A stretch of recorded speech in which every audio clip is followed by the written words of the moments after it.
जाडोको मौसममा चिटिक्क घाम लागेर न्यानो भएको अवस्थामा सबैजनालाई गुड मर्निङ छ है त। अब मेरो यहाँ साथीभाइहरूले यतापट्टि कलर लाउँदैछ।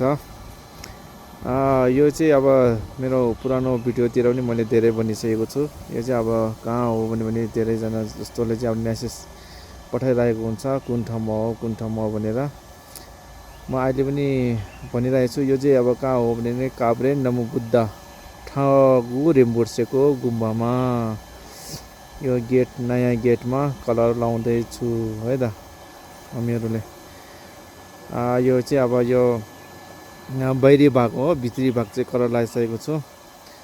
तपाईँहरूलाई म एकछिनमा सर्ट भिडियो बनाएर हाल्नेछु, देखाउनेछु है त।